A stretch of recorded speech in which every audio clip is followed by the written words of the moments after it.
Unified 911, anong matutulong namin sa'yo? Anya ti maitulong mi ken kahapon. Anong may tatabang ko sa Unsay imo? akong ikatabang nimo? Ngini makadabang na misal ka no. Sa anumang wika o dialekto, may tulong na darating sa iyo.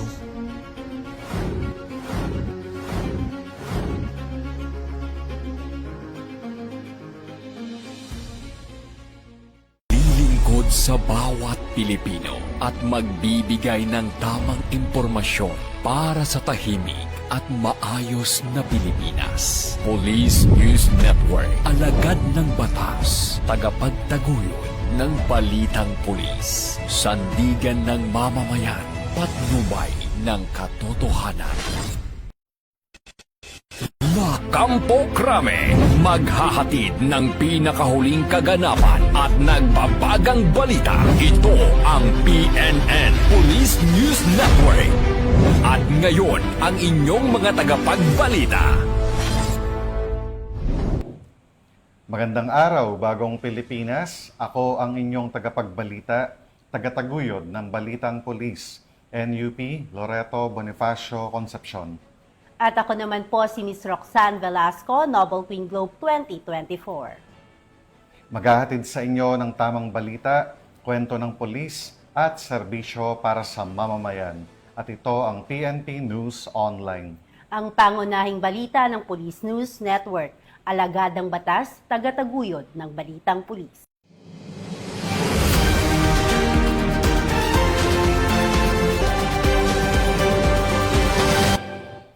Narito ang mga balitang hatid ng ating PNN correspondents mula sa iba't ibang panig ng bansa.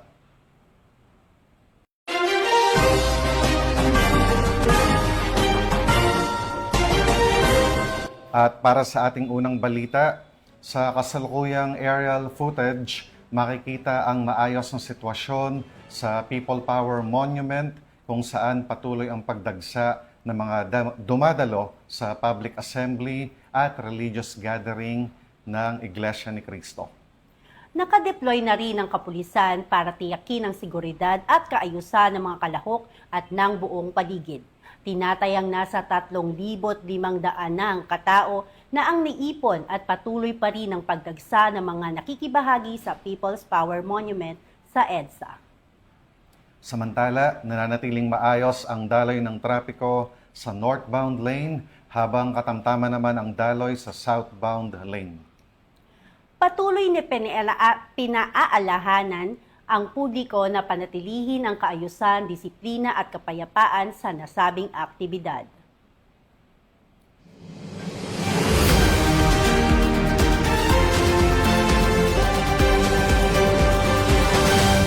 At bilang bahagi ng mas pinaikting na kampanya laban sa carnapping at paggamit ng mga illegal na plaka, nagsagawa ng koordinasyon at pagpupulong ang Cavite Police Provincial Office at Land Transportation Office, Calabarzon, upang higit pang mapalakas ang pagpapatupad ng batas at mga hakbang sa seguridad sa lalawigan ng Cavite.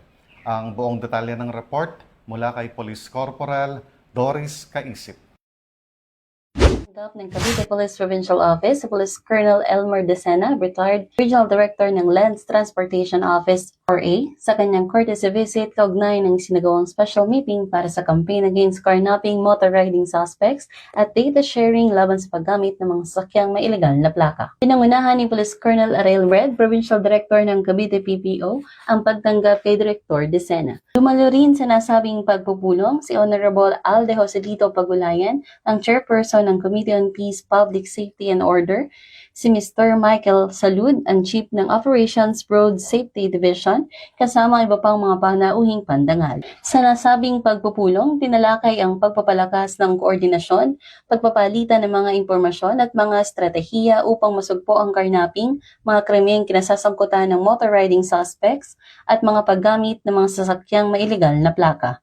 Binigyang diing din ng mahalagang papel ng LTO sa pagpapanatili ng kaligtasan sa kalsada at pagsuporta sa mga programa ng Philippine National Police laban sa kriminalidad. Ipinahayag naman ni Director Decena ang kanyang patuloy na suporta sa mga inisyatiba ng PNP at ipinaalala ang kahalagahan ng mas mabilis na data sharing upang mapahusay ang pagpapatupad ng batas at mapanatili ang kaligtasan ng publiko. Inaasahang ding may sakatuparang isang Memorandum of Agreement sa pagitan ng LTO Calabarzon at Cavite Police Provincial Office upang higit na mapabilis ang verifikasyon ng mga record ng sasakyan, pagpapalitan ng mga halagang impormasyon, at koordinasyon sa mga operasyon. Ang pagpupulong na ito ay isa lamang patunay ng matatag na pagtutulungan ng Cavite PNP at LTO Calabarzon sa pagsusulong ng mas ligtas at mas maayos na komunidad sa pamamagitan ng sama-samang pagkilos laban sa krimen. Ito ang bagong PNP para sa bagong Pilipinas, serbisyong mabilis, tapat at nararamdaman.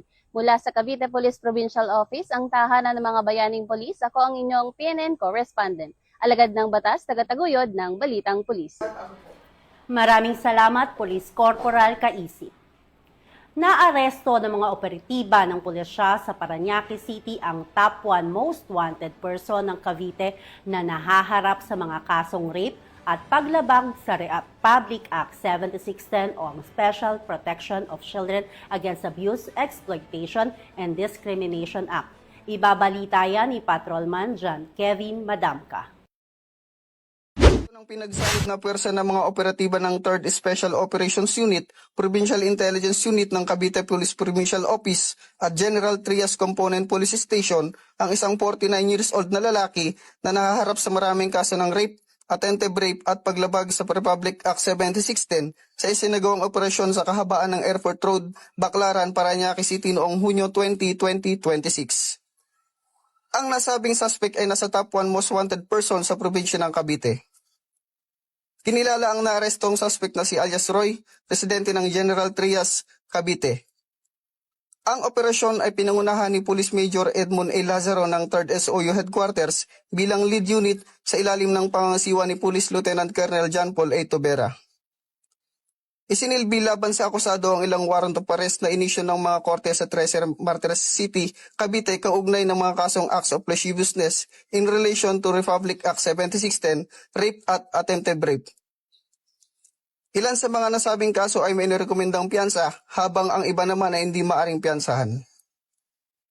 Matapos ang matagumpay na pag-aresto, ipinaalam sa suspect ang kanyang mga karapatang naayon sa Miranda Doctrine bago siya dinala sa 3rd SOU Headquarters para sa kaukulang dokumentasyon at may panglegal na proseso bago ang pagbabalik ng mga warrant sa hukuman na nagpalabas dito.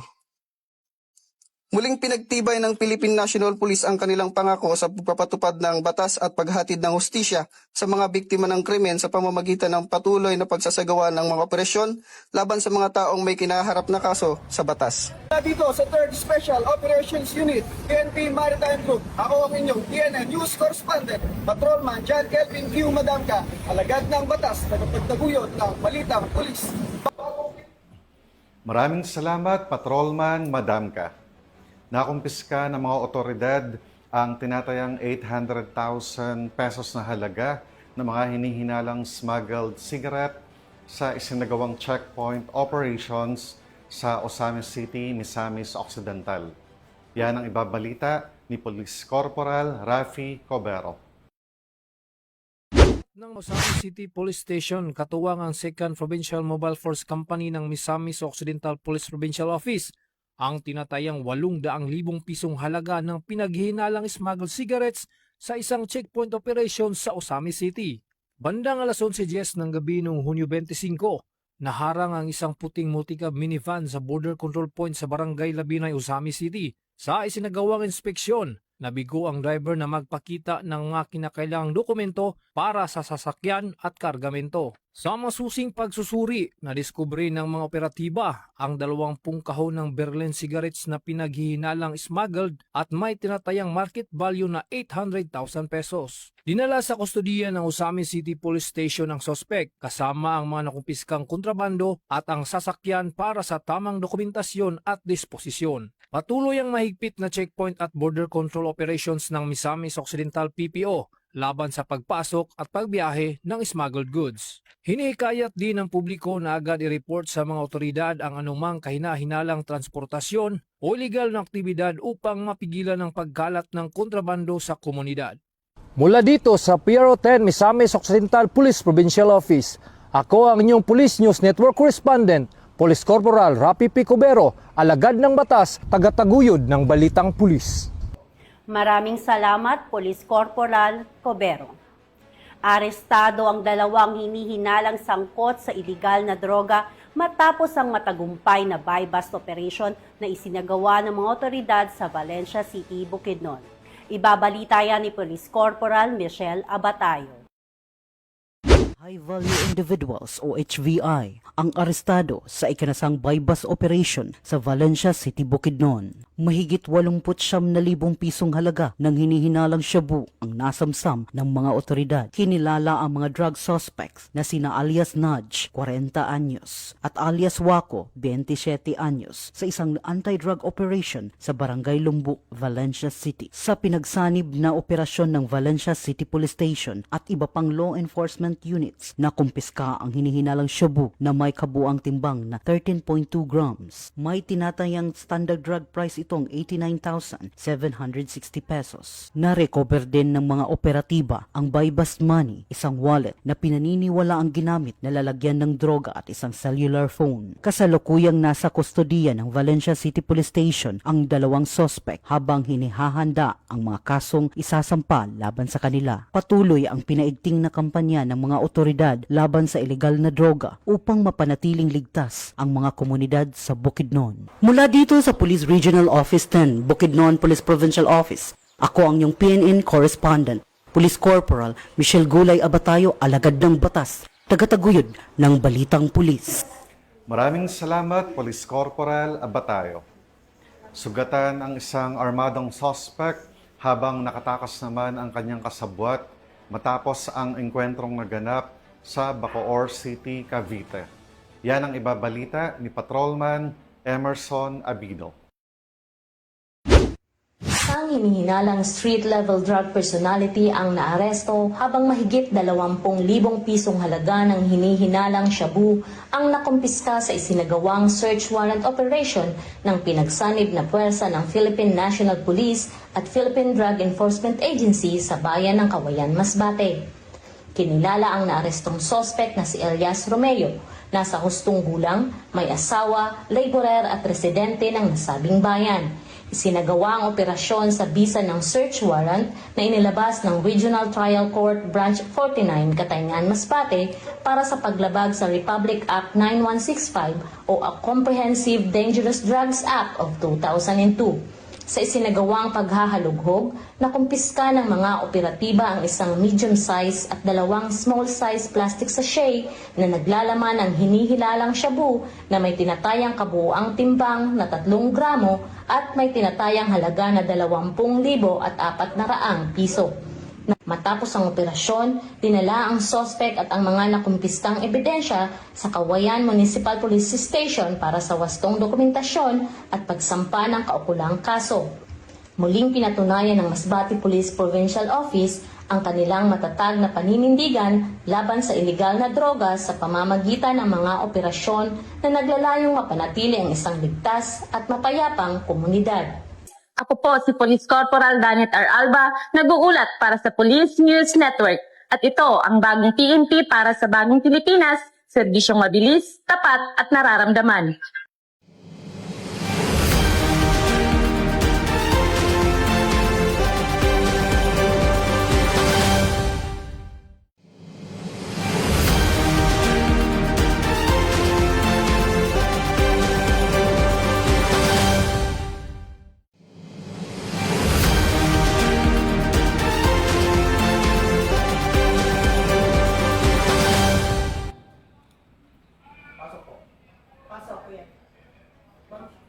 Nagbigay ng pinakahuling update si PMAJ Hazel Asilo, tagapagsalita ng National Capital Region Police Office kaugnay ng ikalawang araw ng kilos protesta ng INC sa EDSA People Power Monument. Ayon kay PMAJ Asilo, ang ipinagkaloob na permit para sa naturang pagtitipon ay mula alas 8 ng umaga hanggang alas 8 ng gabi. Narito ang naging panayam.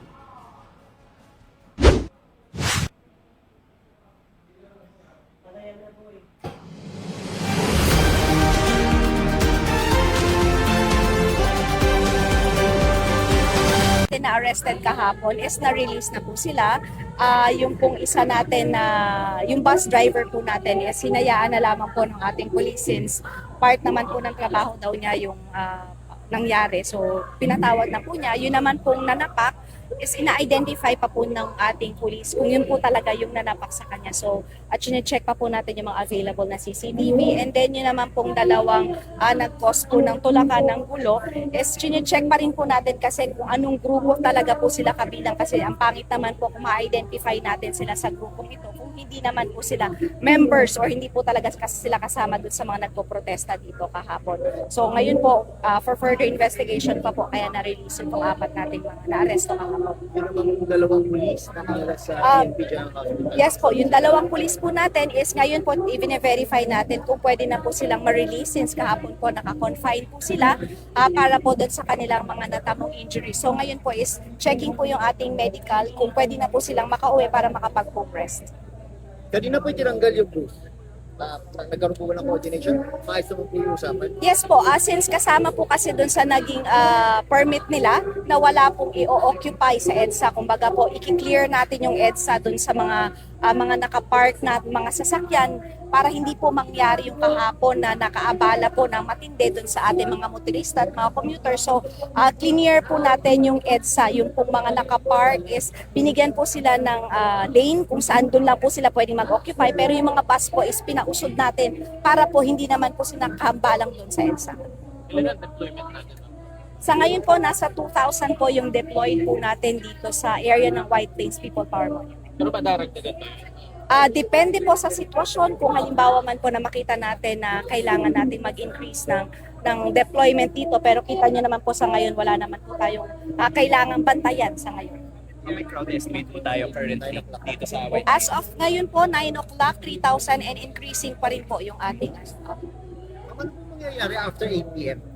After 8 p.m. po, since yung permit po na nakuha nila ay pwedeng ma-extend, depende po sa kanilang magiging pag-uusap, depende po sa approval ng LGU. So, posible po na kung meron po silang panibagong usapan na mag-extend or sabihin po ng pamunuan ng INC na stop na po yung kanilang program. So, magdidepende po sa magiging usapin mamayang bandang before po mag 8 p.m. Wala po masabi yung INC sa inyo, ilang araw talaga nilang balak? Wala pa po silang sinabi kung ilang araw po yung nila, yung plano nila na magstay po dito. Pero sa ngayon po, ang ina-expect natin is hanggang 8 p.m. po based sa permit na hawak nila.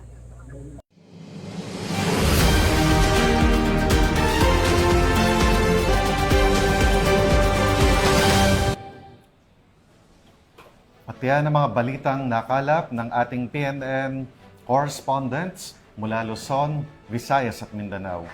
Para sa mas malawak at mabilis na ulat ng mga balita, huwag kalimutang mag-like, follow and share sa aming official social media accounts ng Police News Network. Tutok lang sa aming YouTube channel para sa mga live stream at replays at i-follow kami sa Twitter account para sa mga real-time updates at Facebook account ng Police News Network. Manatiling mapagmatyag at laging alamang totoo. Sa ngalan ng pamunuan ng Philippine National Police, sa pangunguna ni Chief PNP, Police General Jose Melencio Nartates Jr. at sa pamumuno ni President Ferdinand Bongbong Marcos Jr., kami ay maglilingkod sa bawat Pilipino at magbibigay ng tama at balanseng balita. At bago po tayo magtapos, isang taos-pusong pagbati at pasasalamat ang aming ipinaabot sa pamunuan ng Maharlikang Filipino Awards sa pangunguna ng kanilang President and CEO na walang iba kundi si Ms. Benelyn Amigo Molina, kasama ang buong council nito sa matagumpay na pagdaraos ng ika-6 na taon ng parangal sa Okada, Manila. Isang espesyal na pagbati rin sa aming mahal na direktor ng PICAG na si Police Brigadier General Vina Habana Guzman. Pagbati rin sa ating Police News Network sa pagkakapanalo nito bilang natatanging plataporma sa media at komunikasyon at sa inyong lingkod sa pagsulong sa pagmamahal sa mga hayop at kalikasan. Muli, isang mainit na pagbati sa lahat ng mga nagsipagwagi at isang taos-pusong pasasalamat po sa Maharlikang Filipino Awards 2026 sa pagbibigay daan sa gantong makabuluhang selebrasyon ng kagalingan nating mga Filipino. If you want to start your own perfume business, message Rox Fragrances. And if you are ready to begin your glow journey, message Arglow Aesthetics located in Lagro, Quezon City near SN Fairview. For a free financial planning session, message your road to financial freedom with Queen Rox. And special thanks to Madison Dental Clinic and Laboratory, especially Doc Tin and Doc Froy and Miss Emily for taking great care of my teeth. Muling nagpapaalala ang pambansang pulisya kaugnay sa nalalapit na parliamentary election sa Bangsamoro Autonomous Region in Muslim Mindanao. Pinaaalalahanan ng Philippine National Police ang publiko na manatiling mapanuri at maging mapagmatsyag laban sa paglaganap ng fake news, misinformation at disinformation sa iba't ibang online platforms. Labanan ng fake news sa BARM, ugaliing mag-fact check at magbahagi lamang ng tama at beripikado at mapagkakatiwalaang impormasyon upang mapanatili ang kapayapaan, kaayusan at pagkakaisa sa komunidad. Mula rito sa tanggapan ng tagapag-ugnay ng Pambansang Pulisya, ako po ang inyong tagapagbalita, tagataguyod ng Balitang Pulis, NUP Loreto Bonifacio Concepcion. At ako naman si Ms. Roxanne Velasco, Nobel Queen Globe 2024. Maghahatid ng tamang balita, kwento ng polis at serbisyo para sa mamamayan. At ito ang PNP News Online. Ang pangunahing balita ng Police News Network. At ito ang bagong PNP para sa bagong Pilipinas, serbisyong mabilis, tapat at nararamdaman.